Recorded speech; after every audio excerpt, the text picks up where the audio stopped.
ಛತ್ರಿನ ಹಿಂಗೆ ಇಟ್ಕೊಳ್ಳೋದಲ್ಲ, ಹೀಗೆ. ಅಂದ್ರೆ ನಮ್ಗೀಗ ಬೇಕಿರೋದು ಮಳೆಯಿಂದ ರಕ್ಷಣೆ ಅಲ್ಲ, ಪ್ರತಿ ಮಳೆ ಹಾನಿಯ ರಕ್ಷಣೆ ಅಂತ. ಆ ಒಂದು ಸ್ಥಿತಿ ಇವತ್ತಿರೋದ್ರಿಂದ ನಮ್ಮ ಕಳಕಳಿ ಮನೆ, ನಿಮ್ಮ ಕಳಕಳಿ ಮನೆ ಏನು ಅಂದ್ರೆ ಎಲ್ಲಾರ ತೋಟಗಳನ್ನ ಮಾಡಿದ ಅದೇನೆ ನೀರನ್ನ ಹಿಂಗಿಸ್ಬೇಕು, ಅಲ್ಲಲ್ಲೇನೆ ಹಿಂಗಿಸ್ಬೇಕು.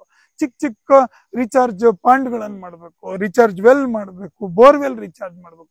ಅಲ್ಲಿಂದ ನೀರ್ ಬರ್ತಿರುತ್ತೆ, ತುಂಬಿದ್ಮೇಲೆ ಅದು ವಿಧಿ ಇಲ್ಲ, ಹಿಂಗ್ ಹೋಗುತ್ತೆ. ಹಿಂಗ್ ಹೋದ್ಮೇಲೆ ವಿಧಿ ಇಲ್ಲ, ಅದು ಇಲ್ಲಿಗೆ ಹೋಗುತ್ತೆ. ಯಾಕಂದ್ರೆ ಆ height is higher than this height. ಇಲ್ಲಿಂದ ಇಲ್ಲಿ ಬರುತ್ತೆ, ಇಲ್ಲಿಂದ ಇಲ್ಲಿಗೆ ಹೋಗುತ್ತೆ, ಇಲ್ಲಿಂದ ಇಲ್ಲಿ ಹೋಗುತ್ತೆ, ಇಲ್ಲಿಂದ ಈ ಫಿಲ್ಟರ್ ಬರುತ್ತೆ. ಇದೊಂದು ಫಿಲ್ಟರ್ ನಾನೇ 2 ಮಾಡಿದೀನಿ. ಒಂದ್ ಸಾಕು, ಇದೊಂದು ಪಾಪ್ ಅಪ್, ಇದೊಂದು ರೈನ್ ಮೇ ಫಿಲ್ಟರ್ ಅಂತ. ಇಲ್ಲಿಂದ ಫಿಲ್ಟರ್ ಆಗಿ ಇದಕ್ಕೆ ಹೋಗುತ್ತೆ ನೋಡಿ. ತುಂಬಿದೆ ಈಗ ವರ್ಷಕ್ಕೆ 40-30 ಮನೆ ತಗೊಂಡ್ರೆ 1200 ಸ್ಕ್ವೇರ್ ಫೀಟ್ ಅಂದ್ರೆ ಅಂದಾಜು ಸುಮಾರು 120 ಸ್ಕ್ವೇರ್ ಮೀಟರ್, ಸುಮಾರು 80% ಅಂದ್ರೆ ನಮಗೆ 880,000 ಲೀಟರ್ಗಳಷ್ಟು ನೀರು ಒಂದು ವರ್ಷಕ್ಕೆ 30-40 ಮನೆ ಮೇಲೆ ಬೀಳುತ್ತೆ. 80,000 ಲೀಟರ್. ಅದು ಏನಾಗಿದೆ, ಎಷ್ಟೊಂದು ಮನೆಯಲ್ಲಿ ವೇಗವಾಗಿ. ನಮಸ್ಕಾರ ನನ್ನ ರೈತ ಮಿತ್ರ, ಮತ್ತೊಮ್ಮೆ ನಿಮ್ಮೆಲ್ಲರಿಗೂ ನೈಸರ್ಗಿಕ ಬದುಕು ಚಾನೆಲ್ಗೆ ಸ್ವಾಗತ, ಸುಸ್ವಾಗತ. ನಾನು ಶ್ಯಾಮ್ ಸುಂದರ್ ಸರ್ ಅವ್ರ ತೋಟದಲ್ಲಿದ್ದೇನೆ.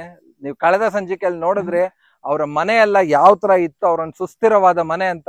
ಇವತ್ ಬನ್ನಿ ಅವ್ರಿಗೆ ಯಾವ ರೀತಿ ನಾವೆಲ್ಲ ಮಳೆ ನೀರು ಉಳಿಸ್ಬೇಕು ಮತ್ತೆ ಆ ಮಳೆ ನೀರನ್ನ ಬಳಕೆ ಯಾವ ತರ ಮಾಡ್ಬೇಕು ಅನ್ನೋದ್ರ ಬಗ್ಗೆ ಸಾರ್ ಹತ್ರ ತಿಳ್ಕೊಳ್ಳೋಣ. ಅದ್ರ ಬಗ್ಗೆ ಪೂರ್ತಿ ಬನ್ನಿ ನೋಡೋಣ ಯಾವ ತರ ಇದೆ ಅಂತ. ದಯವಿಟ್ಟು ಕೊನೆವರೆಗೂ ನೋಡಿ ಅಂತ ಹೇಳ್ತಾ ವಿಡಿಯೋ ಸ್ಟಾರ್ಟ್ ಮಾಡ್ತಾ ಇದ್ದೀನಿ. ಎಲ್ಲ ವೀಕ್ಷಕರಿಗೆ ನಮಸ್ಕಾರ.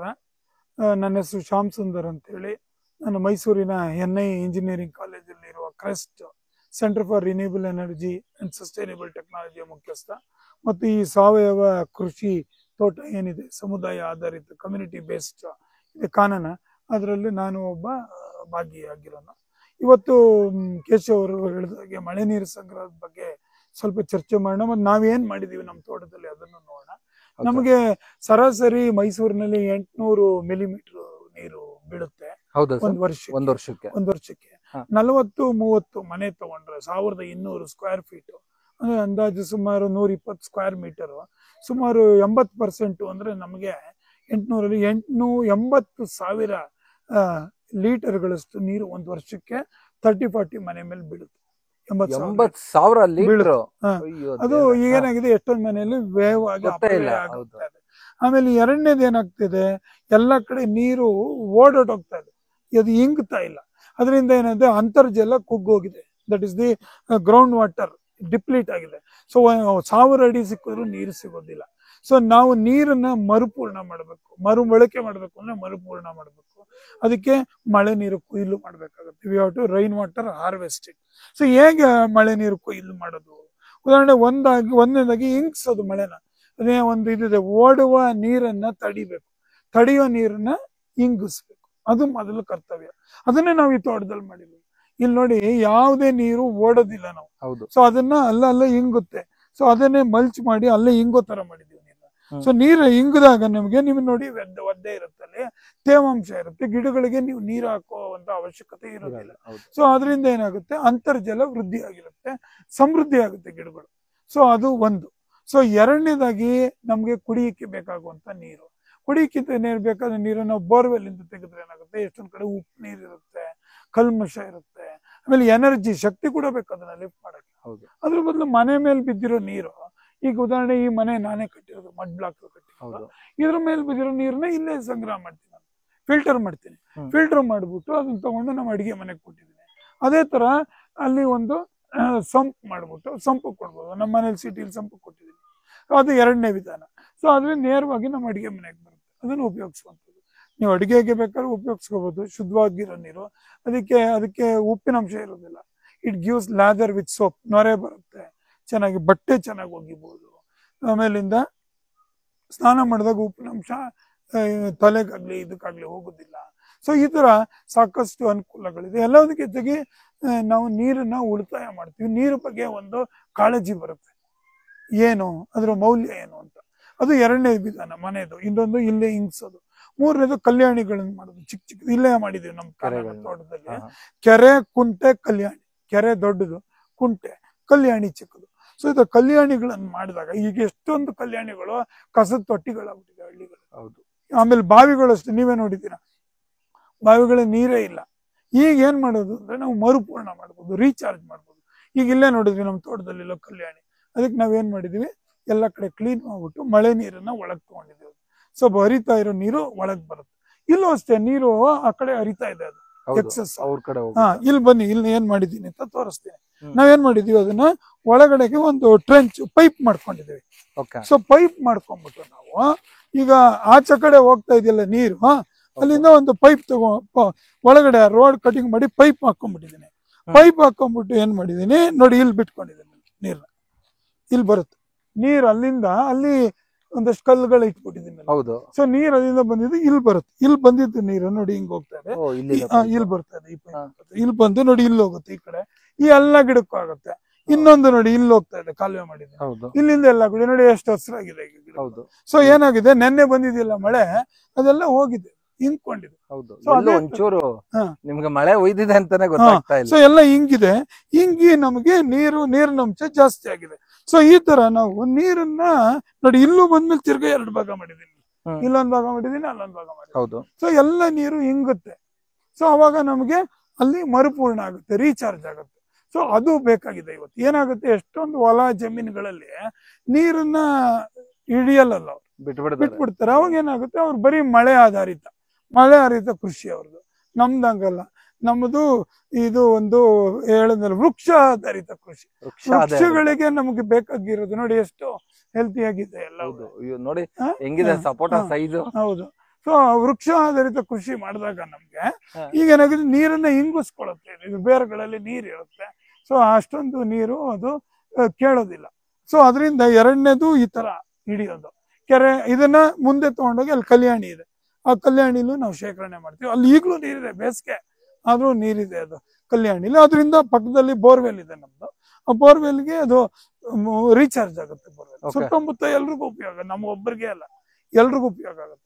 ಅದರಿಂದ ನಾವು ಹೇಳೋದೇನು ಅಂದ್ರೆ, ನೀರನ್ನ ನಾವು ಇವತ್ತು ಇಂಗಿಸ್ಬೇಕು. ಲೈಕ್ ATM ಅದು. ಈಗ ಉದಾಹರಣೆ, ನಾವು ದುಡ್ಡನ್ನ ಏನ್ ಮಾಡ್ತೀವಿ, ಬ್ಯಾಂಕಲ್ಲಿ ಇಡ್ತೀವಿ. ಬ್ಯಾಂಕಲ್ಲಿ ಇಟ್ಮೇಲೆ ATM ಅಲ್ಲಿ ತಗೋತೀವಿ. ಈಗೆಲ್ಲ ಏನ್ ಮಾಡ್ತಾರೆ, ಎಲ್ರು 1 ಬೋರ್ವೆಲ್ ಹೊಡಿತಾರೆ, 2 ಹೊಡಿತಾರೆ, 3 ಹೊಡಿತಾರೆ, ಎಳಿತಾ ಇರ್ತಾರೆ. ದುಡ್ಡು ವಾಪಸ್ ಹಾಕಿದ್ರೆ ATM ಇಂದ ತೆಗೆಯೋದು. ನೀವು ಒಳಗಡೆ ಹಾಕ್ದಲೆ ತೆಗೆದ್ರೆ ಎಷ್ಟು ಅಂತ ಎಳಿಯುತ್ತೆ. ಅದರಿಂದ ಏನಾಗುತ್ತೆ, ಅಂತರ್ಜಲ ಕುಸಿಯುತ್ತೆ, ಒಣಗುತ್ತೆ ಎಲ್ಲ. ಒಳಗಡೆ ಏನಿಲ್ಲ, ಗಿಡ ಹೆಂಗ್ ಬರುತ್ತೆ. ಅದೇನೆ ನೀರನ್ನ ಹಿಂಗಿಸ್ಬೇಕು, ಅಲ್ಲಲ್ಲೇನೆ ಹಿಂಗಿಸ್ಬೇಕು. ಚಿಕ್ಕ ರೀಚಾರ್ಜ್ ಪಾಯಿಂಟ್ಗಳನ್ನ ಮಾಡ್ಬೇಕು, ರೀಚಾರ್ಜ್ ವೆಲ್ ಮಾಡ್ಬೇಕು, ಬೋರ್ವೆಲ್ ರೀಚಾರ್ಜ್ ಮಾಡ್ಬೇಕು. ಮನೆದು ಹೇಳಿದ್ನಲ್ಲ, ಅಲ್ಲಿಂದ ತಗೋಬೇಕು. ಪ್ರತಿಯೊಂದು ಹನಿ, ನಾನು ಹೇಳ್ತೀನಿ, ನಮಗೀಗ ಬೇಕಿರುವುದು ಮಳೆಯಿಂದ ರಕ್ಷಣೆ ಅಲ್ಲ, ಪ್ರತಿ ಮಳೆ ಹನಿಯ ರಕ್ಷಣೆ. ನಾವ್ ನೋಡಿದೀವಲ್ಲ, ಅಲ್ಲಿ ನೀವು ತಾಯಿ ಜಾರ್ ಮಾಡಿದೀವಲ್ಲ 2, ಅಲ್ಲಿ ಆ ಕಡೆ ಮನೇಲಿ 2, ಅದ್ರ ಮೇಲೆ ಒಂದ್ ಚಿತ್ರ ಬರ್ತಿದೆ, ಛತ್ರಿನ ಹಿಂಗಿಟ್ಕೊಳ್ಳೋದಲ್ಲ. ಹೀಗೆ ಅಂದ್ರೆ ನಮಗೀಗ ಬೇಕಿರೋದು ಮಳೆಯಿಂದ ರಕ್ಷಣೆ ಅಲ್ಲ, ಪ್ರತಿ ಮಳೆ ಹನಿಯ ರಕ್ಷಣೆ ಅಂತ. ಆ ಒಂದು ಸ್ಥಿತಿ ಇವತ್ತಿರೋದ್ರಿಂದ ನಮ್ಮ ಕಳಕಳಿ ಮನಿ, ನಿಮ್ಮ ಕಳಕಳಿ ಮನವಿ ಏನು ಅಂದ್ರೆ, ಎಲ್ಲರ ತೋಟಗಳನ್ನ ಮಾಡಿದಾರೆ ಈಗ ಎಲ್ರೂ. ಆದ್ರೆ ಇನ್ನೂ ಮಾಡ್ಬೇಕಿದೆ. ನಾವು ಐಡೆಂಟಿಫೈ ಮಾಡ್ಕೊಂಡು ಹಿಂಗೆ ಕ್ರಿಟಿಕಲ್ ಪಾಯಿಂಟ್ಸ್ ಐಡೆಂಟಿಫೈ ಮಾಡಿ ನಾವು ಮಳೆ ನೀರನ್ನ ಸಂಗ್ರಹನೂ ಮಾಡ್ಬೋದು, ಮಳೆ ನೀರನ್ನ ಇಂಗಿಸ್ಬೋದು. ಸೊ ಇಂಗಿಸ್ದಾಗ ಏನಾಗುತ್ತೆ, ನಮ್ಮ ಒಂದು ಭೂಮಿ ಇಲ್ಲೂ ನೀರಿನ ಅಂಶ ಜಾಸ್ತಿ ಆಗುತ್ತೆ, ಫಲವತ್ತತೆ ಜಾಸ್ತಿ. ಬನ್ನಿ, ನಾನು ಅಲ್ಲಿ ಫಿಲ್ಟರ್ನೆಲ್ಲ ಹೆಂಗ್ ಮಾಡಿದೀನಿ ಸರ್. ನಿಮ್ ಫಿಲ್ಟರ್ ನೋಡಕ್ ಮುಂಚೆ ಸರ್, ಆಕ್ಚುಲಿ ನಾನು ನಮ್ ತೋಟದಲ್ಲಿ ಒಂದು ಬೋರ್ವೆಲ್ ರೀಚಾರ್ಜ್ ಅಂತ ಮಾಡಿದೀನಿ. ತುಂಬಾ ಕಮ್ಮಿ ಬೆಲೆಯಲ್ಲಿ ಬರೀ 15,000 ರೂಪಾಯಿ ಬೋರ್ವೆಲ್ ರೀಚಾರ್ಜ್ ಮಾಡಿದೀವಿ. ಅದ್ ನೋಡ್ದವ್ರೆಲ್ಲ ಸೊ ಅದ್ 15,000 ರೂಪಾಯಿ ಖರ್ಚಾಗುತ್ತೆ ಮಾಡ್ತಾರೆ ಅನ್ನೋ ಥಾಟ್ಸ್ ಗಿಂತ, ಸೊ ಇದು ನಮ್ ಬೋರ್ಗೆ ರೀಚಾರ್ಜ್ ಆಗುತ್ತಾ ಅನ್ನೋ ಯೋಚನೆ ತುಂಬಾ ಬರ್ತಿದೆ. ನಾನು ತುಂಬಾ ಜನಕ್ಕೆ ಕಮೆಂಟ್ಸ್ ಮುಖಾಂತರನೇ ಹೇಳಿದೀನಿ. ಏನಂತ ಹೇಳಿದೀನಿ ಅಂದ್ರೆ, ನಿಮ್ಮ ಉದ್ದೇಶ ಬರೀ ನಮಗೆ ನಾವ್ ಎಷ್ಟು ನೀರ್ ತಗೊಂಡಿದೀವಿ ನಮ್ಮ ಭೂಮಿಯಿಂದ, ಅಷ್ಟ್ ನೀರ್ನ ಅಟ್ಲೀಸ್ಟ್ ನಮ್ ಕಡೆಯಿಂದ ತುಂಬಸಕ್ ಆಗಿಲ್ಲ ಅಂದ್ರೂ ಬೀಳೋ ಮಳೆನಿಂದ ಆದ್ರೂ ತುಂಬಿಸಿ ಅನ್ನೋ ಒಂದೇ ಉದ್ದೇಶ ನಮ್ದಾಗಿರ್ಬೇಕು ಅಂತ. ಸೊ ಇದು ತುಂಬಾ ಜನಕ್ಕೆ ಇದು ಅರ್ಥನೇ ಆಗ್ತಿಲ್ಲ ಸರ್. ನೀವೀಗ ಹೇಳಿದ್ರಲ್ಲ ಛತ್ರಿ ಕಾನ್ಸೆಪ್ಟ್, ಅಮೇಸಿಂಗ್ ಸರ್. ಛತ್ರಿ ಹಿಂಗ್ ಹಿಡಿಬಾರ್ದು ನಾವೀಗ, ಇನ್ ಮುಂದೆ ದಿನ ಹಂಗೆ ಆಗುತ್ತೆ ಅಂತ. ಇವನ್ ನೀರ್ ಹೆಂಗೆ ATM ಅಲ್ಲಿ ಹೆಂಗೆ ದುಡ್ಡು ಡ್ರಾ ಮಾಡ್ಬೇಕು, ಅದೇ ತರ ಮೋಸ್ಟ್ಲಿ ನೀರ್ಗೂ ಕೂಡ ನಾವು ಕಾಸು ಕೊಟ್ಟು ಒಂದೊಂದು ಇಷ್ಟಿಷ್ಟು ಲೀಟರ್ ಅಂತ ಕೊಳ್ಳೋ ಅಂತ ಕಾಲ ಖಂಡಿತ ಬಂದೇ ಬರುತ್ತೆ. ಇನ್ನೊಂದು ನೋಡಿ, ಈಗ ನಾವು ಹಿಂಗಿಸ್ತೀವಿ, ಅವರು ಹಿಂಗಿಸ್ಲಿ, ಆಗ ಎಲ್ರಿಗೂ ಮರುಪೂರ್ಣ ಆಗುತ್ತೆ. ಈಗ ನಾವ್ ನಮ್ಗೆ ಸಿಗುತ್ತಾ ಇಲ್ಲ ಅನ್ನೋದು ಕಾನ್ಸೆಪ್ಟ್ ಬಿಟ್ಬಿಟ್ಟು ಎಲ್ರು ಹಿಂಗ್ಸೋಣ ನೀರನ್ನ, ಅವಾಗ ಎಲ್ರಿಗೂ ನೀರು ಸಿಗುತ್ತೆ. ಸೊ ಆ ಒಂದು ಕಾನ್ಸೆಪ್ಟ್ ಸರ್ವೇ ಜನ ಹಿಂಗ್ ಇಟ್ಕೊಂಡ್ರೆ ತೋರ್ ಬೆಳಕೆ ಎಲ್ಲ ಸೇರಿದ್ರೆ ಒಂದ್ ಮುಷ್ಟಿ. ಸೊ ಆತರ ಮಾಡಿ ನಾವೆಲ್ಲ ಸೇರಿ ಬನ್ನಿ ಸರ್ ನೋಡೋಣ ಹೇಗ್ ಮಾಡಿದ್ರ ನೀವು ಮಳೆ ನೀರು. ಸರ್ವೇ ಜನ ಸುಖಿನೋ ಭವಂತು ನಮ್ದೇನಿದೆ ವಸುದೈವ ಕುಟುಂಬಕಂ ಏನಿದೆ ಆ ಕಾನ್ಸೆಪ್ಟ್ ನಾವು ಮಾಡಿದ್ರೆ ಎಲ್ಲಾದ್ರು ಚೆನ್ನಾಗಿರೋದು ಸರ್. ಇವೆಲ್ಲ ಹಳೆ ಕಾನ್ಸೆಪ್ಟ್ ಗಳು ತುಂಬಾನೇ ಅವ್ರು ಸುಮ್ನೆ ಮಾತಿಗೆ ಹೇಳಿರಲ್ಲ ಸರ್, ಇವೆಲ್ಲ ಹೌದು ತುಂಬಾನೇ ಅರ್ಥಗಳಿರುತ್ತೆ. ಹೌದೌದು. ಸೊ ಅದನ್ನ ಅರ್ಥ ಮಾಡ್ಕೊಂಡವ್ರೆ ಬಲ್ರು. ನೋಡಿ ಹೆಂಗ್ ಕೊಟ್ಟಿದೆ ಪ್ರಕೃತಿ, ಹೆಂಗ್ ಕೊಟ್ಟಿದೆ ನೋಡಿ. ಹೌದು, ನಾವೇನಾದ್ರು ಅದಕ್ಕೆ ಹಾಕಿದೀವ ನೋಡಿ ಅಲ್ಲ ಎಲ್ಲ ಹೇಳ್ತಾರ ಇಷ್ಟ ಕಳೆ ಬಿದ್ರೆ ಗಿಡದ್ದು ಊಜಿ ಹೊಡಿಯುತ್ತೆ, ಹಣ್ಣು ಹಾಳಾಗುತ್ತೆ ಅಂತ. ನೋಡಿ ಯಾವ ಸೈಜ್ ಇದೆ ಅಂತ. ಈ ಸೈಜ್ ಸಪೋಟ ನೋಡಿ ನನ್ ಕೈಗಿಂತ ಸೈಜ್ ಇದೆ. ಆಮೇಲೆ ಎಲ್ಲ ಮಲ್ಚಿಂಗ್ ನೋಡಿ ಹೆಂಗಿದೆ, ಸ್ವಾಭಾವಿಕವಾಗಿ ಆಗಿದೆ. ಹೌದು, ಒಂದೊಂದ್ಸತಿ ಪಾರ್ತೀನಿ ಅದೆಲ್ಲ ಕಿತ್ಕೋತೀವಿ ನಾವು. Mulching is what is required. ಈ ನೀರು ಮಳೆ ನೀರು ಅಲ್ಲಿಂದ ಬಂದಿದ್ದ ಇಲ್ಲಿ ಬಂದು ಎಲ್ಲಾ ಕಡೆಗೂ ಸ್ಪ್ರೆಡ್ ಆಗುತ್ತೆ, ಸ್ಪ್ರೆಡ್ ಆಗಿ ಹೋಗುತ್ತೆ. ನೋಡಿ ಹ್ಯೂಮಸ್ ಹೆಂಗಿದೆ ನೋಡಿ ಇದು. ಹೌದು, ಹ್ಯೂಮಸ್ ಇವನ್ ನೋಡಿ ಸರ್ ನಿಮ್ಮ ಎಲ್ಲಾ ಎಲೆಗಳು ಬಿದ್ದೆ ಹೆಂಗಿದೆ ಗೊಬ್ಬರ. ಎಲ್ಲಿ ಕಾಸು ಕೊಟ್ಟು ಯಾಕೆ ಗೊಬ್ಬರ ತರ್ಬೇಕು ನಾವು? ಬೇಕು ಇಲ್ಲಿ ನೋಡಿ ಹೆಂಗಿದೆ. ಹೌದು, ಮಣ್ಣು ಅಷ್ಟು ಆಗ್ಬಿಟ್ಟಿದೆ. ಬನ್ನಿ ಸರ್ ನೋಡೋಣ ಯಾವ ತರ ನೀವು ನಿಮ್ ಮನೆದು ಮಳೆ ನೀರು ಹಿಡಿದಿಟ್ಟಿದ್ದೀರಾ ಅಂತ. ಬಟ್ ಸರ್ ಆಕ್ಚುಲಿ ಮಳೆ ನೀರು ನಮ್ಮ RO ವಾಟರ್ ಗಿಂತ ಪರಿಶುದ್ಧವಾದ ನೀರು ಅಲ್ಲ ಸರ್? ಹೌದು, ಆದ್ರೆ ನೀವು ರೂಫ್ ಟಾಪ್ ಚೆನ್ನಾಗಿ ಇಟ್ಕೊಬೇಕು, ಅದೇ ಕ್ಲೀನ್ ಆಗಿ ಇಟ್ಕೋಬೇಕು. ರೂಫ್ ಟಾಪ್ ಕ್ಲೀನ್ ಆಗಿ ಇಟ್ಕೊಂಡಷ್ಟು ಚೆನ್ನಾಗಿರುತ್ತೆ. ಸೊ ಅದ್ ಇಟ್ಕೊಂಡಿಲ್ಲ ಅಂದ್ರೆ ಆಗುತ್ತೆ, ಹಂಗೆ ಇದಾಗುತ್ತೆ. ಆಮೇಲೆ ಫಿಲ್ಟರ್ ಮಾಡಿ ಕುದಿಸಿ ಕುಡಿಬಹುದು. ಈಗಾಗ್ಲೇ ಹೇಳಿದ್ನಲ್ಲ ಮಳೆ ನೀರು ಸಂಗ್ರಹಣೆ ಕೊಯ್ಲಲ್ಲಿ ಬೇರೆ ಬೇರೆ ವಿಧ ಇದೆ. ಇದು ಕಟ್ಟಡದಲ್ಲಿ ಮಳೆ ನೀರು ಸಂಗ್ರಹಣೆಗೆ ಮಾಡಿದೀವಿ. ಇಲ್ಲಿ ಮೇಲ್ಗಡೆ ನೀವು ಆಗ್ಲೇ ಬಂದಿದ್ರಿ, ಮನೆ ಮೇಲೆ ಬೀಳುತ್ತೆ. ಇದೊಂದು 35 ಅಡಿ ಬೈ 35 ಅಡಿ ಮನೆ ಇದೆ. ಮನೆಯಿಂದ ಏನ್ ಮಾಡಿದೀವಿ, ಒಂದ್ ಕಡೆ ಸ್ಲೋಪ್ ಮಾಡಿದೀವಿ ತೋಟದ. ಇದೊಂದು ಔಟ್ಲೆಟ್ ಮತ್ತೆ ಇದೊಂದು ಔಟ್ಲೆಟ್, ಎರಡು ಔಟ್ಲೆಟ್ ನೋಡಿ. ಅಲ್ಲಿಂದ ಬಂದಿದೆ ನೀರು, ಮಳೆ ನೀರು ಅಲ್ಲಿಂದ ಬಂದ್ಬಿಟ್ಟು ಆ ಔಟ್ಲೆಟ್ ಮೇಲಿಂದ ಬಂದಿದೆ. ಎರಡು ಬಂದ್ಬಿಟ್ಟು ಇಲ್ಲಿ ಬಂದಿದೆ. ಇಲ್ಲಿ ಬಂದ್ಮೇಲೆ ಫಸ್ಟ್ ಇಲ್ಲಿ ಬರುತ್ತೆ ನೀರು. ಇದಕ್ಕೆ ಫಸ್ಟ್ ಫ್ಲಶ್ ಅಂತೀವಿ, ಮೊದಲ ಫಸ್ಟ್ ಫ್ಲಶ್. ಈ ಉದಾಹರಣೆ ಈಗ ಇದು ತೋಟ ಅಲ್ವಾ, ಈಗ ನೋಡಿ ನಿಮ್ ಮಗ ಇದನ್ ಮೇಲ್ಗಡೆ ಅಲ್ಲಿಂದ ಬರುತ್ತಲ್ಲ ನೀರು. ಸೊ ಅಲ್ಲಿಂದ ಬಂದಿದ್ ನೀರು ತೋಟ ಅಲ್ಲಿ ಫುಲ್ ಮಳೆ ನೀರ್ದು ಇದೆಲ್ಲ ಬೀಳುತ್ತೆ. ಸೊ ಅದನ್ನ ಇಲ್ಲಿ ಹೋಗುತ್ತೆ, ಫಸ್ಟ್ ಫ್ಲಶ್ ಇಲ್ಲ, ಫಸ್ಟ್ ಫ್ಲಶ್ ಆಗುತ್ತೆ. ಆಮೇಲಿಂದ ನೀರು ಇಲ್ಲಿ ಬರುತ್ತೆ. ಎಲ್ಲಿ ಇದು ತುಂಬಿಕೊಳ್ಳುತ್ತಿದ್ದು, ಇದು ಕ್ಲೋಸ್ ಆಗೇ ಇರುತ್ತೆ. ಹೌದು, ಕ್ಲೀನ್ ಮಾಡ್ಬೇಕಾದ್ರೆ ಮಾತ್ರ ತೆಕ್ಕೊತೀವಿ. ಅಂದ್ರೆ ನೀವ್ ಹೇಳೋದೇ ಅಂದ್ರೆ ಗಲೀಜ್ ಫಸ್ಟ್ ಇಲ್ಲಿ ಬಂದು ಇಲ್ಲಿ ನಿಂತ್ಕೊಂಡ್ಬಿಟ್ಟಿರುತ್ತೆ ಅಷ್ಟೇ. ಸೊ ನೀರು ತೆಗಿಬಹುದು ಅದನ್ನ. ಸೊ ಅದು ತೆಗೆದಾಗ ಅದು ಹೋಗುತ್ತೆ ಗಲೀಜು. ಈಗ ಅಂದ್ರೆ ಸ್ಟಾರ್ಟಿಂಗ್ ಇರುತ್ತೆ, ಆಮೇಲಿಂದ ಅದು ಕ್ಲೀನ್ ಆಗುತ್ತೆ. ಇಷ್ಟು ಗಲೀಜು ಇದ್ರಲ್ಲಿ ಬಂದಿರೋದು. ಹೌದು, ಅದು ಏನಕ್ಕೆ ಅಂದ್ರೆ ಮೇಲ್ಗಡೆ ಮರ ಇದೆಯಲ್ಲ, ಗೊತ್ತಾಯ್ತು, ಮರದಿಂದ ಅದು ಬಂದಿರುತ್ತೆ. ಅದು ಅದನ್ನ ಮರದ ಎಲೆ, ಸಿಲ್ವರ್ ಓಕ್ ಎಲೆ ಬಂದಿದೆ ಅದು. ಅದಾದ್ಮೇಲೆ ಏನ್ ಮಾಡ್ತೀವಿ ನಾವು, ಇಲ್ಲಿಂದ ಬಂದಿದ್ ನೀರು ಇದು ತುಂಬಾ ಇರುತ್ತಿದ್ದು. ಹೌದು, ಈ ಗಲೀಜ್ ನೀರು ತೆಗ್ದಿರ್ತೀವಲ್ಲ ತಿರ್ಗಾ ತುಂಬಿಕೊಳ್ಳುತ್ತೆ. ಆಮೇಲೆ ಇಲ್ಲಿ ಬರುತ್ತೆ, ಇಲ್ಲಿಂದ ಹಿಂಗ್ ಬರುತ್ತೆ ನೀರು. ಇಲ್ಲಿಂದ ಇಲ್ಲಿ ಬಂದಾಗ ಇಲ್ಲಿ ಫಿಲ್ಟರ್ ಆಗುತ್ತೆ. ಇಲ್ಲಿ ಫಿಲ್ಟರ್ ಆಗಿ ಇಲ್ಲಿ ಇನ್ನೊಂದು ಡಬಲ್ ಫಿಲ್ಟರ್ ಇದೆ. ಇನ್ನೊಂದು ಇದು ಡಬಲ್ ಫಿಲ್ಟರ್ ನಾನೇ ಮಾಡಿರೋದು, ಯಾಕಂದ್ರೆ ಇಲ್ಲಿ ಮರಗಳು ತುಂಬಾ ಇದೆ. ಈಗ ಸಿಟಿಗಳಲ್ಲಿ ಮರ ಇರಲ್ಲ, ಕ್ಲೀನ್ ಆಗಿ ಇಟ್ಕೊಂಡಿರೋದು. ಇಲ್ಲಿ ನಾವು ಮರಗಳು, ಆಮೇಲೆ ನಾವು ಬರೋದೇ ಒಂದು 3 ದಿವಸಕ್ಕೆ ಒಂದ್ಸತಿ ಬರ್ತೀವಿ. ಸೊ ಅದರಿಂದ ಇಲ್ಲಿ ಈಗ ಖಾಲಿ ಮಾಡಿದೀನಿ ಈಗ. ಸೊ ಇಲ್ಲಿದ್ರೆ ಇಲ್ಲಿ ಬಿಟ್ಬಿಟ್ರಲ್ಲ ನೀರು, ಅಲ್ಲ ಅದಲ್ದೆ ಇದು ಬರುತ್ತೆ. ಇದಲ್ದಲೇನೆ ಇಲ್ಲಿ ತುಂಬಿಕೊಂಡಿದ್ ನೀರು ನಾ ಫಸ್ಟ್ ಬಂದಾಗ ಬಿಟ್ಬಿಟ್ಟಿದ್ದೆ. ಸೊ ಇಲ್ಲಿ ಬರುತ್ತೆ. ಇಲ್ಲಿಂದ ಇಲ್ಲಿ ಫಿಲ್ಟರ್ ಇದೆ ಇದ್ರೊಳಗಡೆ ನೋಡಿ. ಇದು ಫಿಲ್ಟರ್, ಇದು ಡಬಲ್ ಫಿಲ್ಟರ್, ಇದು ಫಿಲ್ಟರ್, ಇದು ಫಿಲ್ಟರ್ ಇದು. ಈ ಫಿಲ್ಟರ್ ಮುಖಾಂತರ ಫಿಲ್ಟರ್ ಆಗಿ ಹಿಂಗ್ ಹೋಗುತ್ತೆ, ಹಿಂಗ್ ಹೋಗಿ ಆ ಫಿಲ್ಟರ್ ಹೋಗುತ್ತೆ. ನಾನೇ ಡಬಲ್ ಫಿಲ್ಟರ್ ಅವಶ್ಯಕತೆ. ಅಂದ್ರೆ ನೀವ್ ಹೇಳೋದೇನ ಮಳೆ ನೀರ್ ಫೋರ್ಸ್ಗೆ ಮತ್ತೆ ನೀರ್ ಮೇಲೆ ಹತ್ತುತ್ತೆ. ಯಾಕೆ ಅಂದ್ರೆ ಇದು ಹೈಟ್ ಅಲ್ಲಿ ಇದೆಯಲ್ಲ. ಈಗ ನೋಡಿ ಅಲ್ಲಿಂದ ನೀರ್ ಬರ್ತಿರುತ್ತೆ, ತುಂಬುತ್ತೆ. ತುಂಬಿದ್ಮೇಲೆ ಅದು ವಿಧಿ ಇಲ್ಲ, ಹಿಂಗ್ ಹೋಗುತ್ತೆ. ಹಿಂಗ್ ಹೋದ್ಮೇಲೆ ವಿಧಿ ಇಲ್ಲ, ಅದು ಇಲ್ಲಿಗೆ ಹೋಗುತ್ತೆ. ಯಾಕಂದ್ರೆ ಆ height is higher than this height. ಇಲ್ಲಿಂದ ಇಲ್ಲಿ ಬರುತ್ತೆ, ಇಲ್ಲಿಂದ ಇಲ್ಲಿಗೆ ಹೋಗುತ್ತೆ, ಇಲ್ಲಿಂದ ಇಲ್ಲಿ ಹೋಗುತ್ತೆ, ಇಲ್ಲಿಂದ ಈ ಫಿಲ್ಟರ್ ಬರುತ್ತೆ. ಇದೊಂದು ಫಿಲ್ಟರ್ ನಾನೇ 2 ಮಾಡಿದೀನಿ. ಒಂದ್ ಸಾಕು, ಇದೊಂದು ಪಾಪ್ ಅಪ್, ಇದೊಂದು ರೈನ್ ಮೇ ಫಿಲ್ಟರ್ ಅಂತ. ಇಲ್ಲಿಂದ ಫಿಲ್ಟರ್ ಆಗಿ ಇದಕ್ಕೆ ನೋಡಿ ತುಂಬಿದೆ. ಈಗ ತುಂಬಿದೆ. ಸೊ ಈ ತುಂಬಿರೋದನ್ನ ಇಲ್ಲಿಂದ ಕನೆಕ್ಷನ್ ಕೊಟ್ಟು ಒಳಗಡೆ ಮನೆಗೆ ಟಾಯ್ಲೆಟ್ಗೆ ಮತ್ತೆ ಅಡಿಗೆ ಮನೆಗೆ. ಸೊ ಇದು ಡಬಲ್ ಫಿಲ್ಟರ್ ಏನಕ್ಕೆ ಮಾಡಿದೀನಿ ಅಂದ್ರೆ ತೋಟ ಅಂತ ಹೇಳಿ. ಸಿಟಿಗಳಲ್ಲಿ 1 ಫಿಲ್ಟರ್ ಮಾಡ್ತೀವಿ ನಾವು. ಸೊ 1 ಫಿಲ್ಟರ್ ಇಂದ ಅದು ಫಿಲ್ಟರ್ ಆಗುತ್ತೆ. ಸೊ ಇದು rain water harvesting at home. ಈ ಫಿಲ್ಟರ್ ಗಳನ್ನ ಅವಾಗ ತೊಳ್ಕೋಬೇಕು. ಇದು ಏನ್ ಕಾಸ್ಟ್ ಆಗ್ಬೋದು ಸರ್? ಇದೊಂದು 5,500 ರೂಪಾಯಿ ಆಗುತ್ತೆ. 5,500, ಇದೊಂದು 5,500 ಒಂದ್ ಸಾಕು. ನಾನು 2 ಮಾಡ್ತೀನಿ. ಬಟ್ ಇದು ಹೆಂಗೆ ಸರ್ ಕ್ಲೀನ್ ಬರುತ್ತಾ? ಇದು ತೆಗೆದು ಗಟ್ಟಿಯಾಗಿದೆ ಹಿಂಗೆ, ಇದನ್ನ ತೆಗೆದು ಇದನ್ನ ಫಿಲ್ಟರ್ ಕ್ಲೀನ್ ಮಾಡ್ಕೊಂಡು ಇದನ್ನ ಕ್ಲೀನ್ ಆಗಿ ಹಿಡಿದು ಬಕೆಟ್ ಒಳಗೆ ಇಟ್ಕೊಂಡು ಮಾಡ್ಬೇಕು. ಅದೇ ತರ ಇದನ್ನು ತೆಗಿಬಹುದು. ಇದನ್ನ ತೆಗಿಬೇಕು. ಈ ಗಟ್ಟಿ ಆಗ್ಬಿಟ್ಟಿದೆ, ಇದನ್ನ ತೆಗ್ದು ಇದು ನೀರಿದ್ರೆ ಕೊಳೆ ನೀರು ಇಲ್ಲೂ ಬರುತ್ತೆ. ಇಲ್ಲೂ ಬರುತ್ತೆ. ಇಲ್ಲೂ ಒಂದು ಇದಿರುತ್ತೆ option. So it cleans here first flush, ಆದ್ಮೇಲೆ ಇಟ್ ಕ್ಲೀನ್ಸ್ ಹಿಯರ್. ಇಲ್ಲಿಂದ ಇಲ್ಲಿ ಒಳಗಡೆನು ಫಿಲ್ಟರ್ ಇದೆ, SS ಮೆಶ್ ಇದೆ ಇದ್ರೊಳಗಡೆ. ಅದನ್ನು ಕ್ಲೀನ್ ಮಾಡಿ ಇಲ್ಲಿಗೆ ಬರುತ್ತೆ. ಇಲ್ಲಿಂದ ಇದಕ್ಕೆ ಹೋಗಿದೆ ನೋಡಿ, ಇದರಿಂದ ಒಳಗಡೆಗೆ ಹೋಗುತ್ತೆ. ಕೆಳಗಡೆನು ತಗೊಂಡಿದ್ದೀನಿ, ಆ ಕಡೆಗೂ ತಗೊಂಡಿದ್ದೀನಿ ಬೇಕು ಅಂತ. ಸೊ ನಮಗೆ ನೀರು ಸಿಗುತ್ತೆ. ಸೊ ಇಲ್ಲಿ ಆಚೆ ಕಡೆಗೆ ತಗೊಂಡಿರೋ ನೀರನ್ನು ನಾವ್ ಇಲ್ಲಿ ನೋಡ್ಬೋದು. ಇಲ್ಲಿ ಬಂದ್ರೆ ಅಡಿಗೆ ಮನೆದು ತೋರಿಸ್ತೀನಿ ನೋಡಿ. ಇಲ್ಲಿ ಬಂದಿದೆ, ಇಲ್ಲಿಂದ ಇಲ್ಲಿ ಬಂದಿದೆ. ಸರ್ ಏನ್ ನೀಟಾಗಿದೆ ಸರ್ ನೀರು. ಅಂದ್ರೆ ಏನಾಗುತ್ತೆ ಅಂದ್ರೆ ಇದು ಮೊದಲನೇ ಮಳೆ ಇದು. ಹೌದು, ಗೊತ್ತಲ್ಲ ನಿಮ್ಗೆ.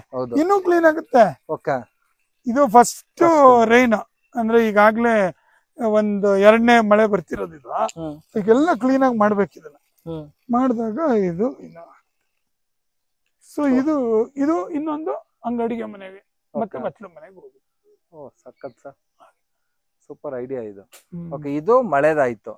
ಇನ್ ನೆಕ್ಸ್ಟ್ ಸರ್ ನೀವು ಇಲ್ಲೆಲ್ಲ ಒಂದಷ್ಟು ಹಳ್ಳಗಳು ಮಾಡಿದೀನಿ ಅಂದ್ರಲ್ಲ, ಅದು ಹೆಂಗು ಗುಂಡಿಗಳು.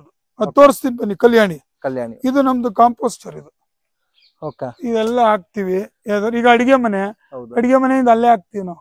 ತರಕಾರಿ ಸಿಪ್ಪೆ ಎಲ್ಲ ಈ ಎಲೆಯನ್ನು ಬೀಳುತ್ತೆ, ಇದು ಅಲ್ಲೇ ಕೊಳೆತು ಗೊಬ್ಬರ ಆಗುತ್ತೆ. ಇದನ್ನ ಗಿಡಗಳಾಗುತ್ತೆ. ಇದೊಂದು ಒಳ್ಳೆ ಕಾನ್ಸೆಪ್ಟ್ ಮಾಡಿದಿರ ಸರ್ ನೀವು. ಗಾಳಿ ಆಡ್ದಂಗೂ ಆಯ್ತು, ಒಂಥರ ಅದು ಲೈಟ್ ಆಗಿ ಒಂದ್ ತಡೆಗೋಡೆ ತರನು ಆಯ್ತು. ನೋಡಿದ್ರಲ್ಲ ವೀಕ್ಷಕರ, ಯಾವ ತರ ಇತ್ತು ಇವರು ಮಳೆ ನೀರು ಇಂಗೋ ಗುಂಡಿ ಮತ್ತೆ ಮನೆಗೆ ಯಾವ ತರ ಮಳೆ ನೀರು ಉಳಿಸೋದು, ಮತ್ತೆ ಯಾವ ತರ ನಮ್ ತೋಟಕ್ಕೆ ಮಳೆ ನೀರು ಅಂತ ನೋಡಿ. ಎಲ್ಲದರ ಪ್ರತಿಫಲ ಎಷ್ಟ್ ದಪ್ಪ ಇದೆ. ಈ ಸಪೋರ್ಟ್ ನಾನು ಆಲ್ರೆಡಿ ವಿಡಿಯೋದಲ್ಲಿ ತೋರಿಸಿದೀನಿ.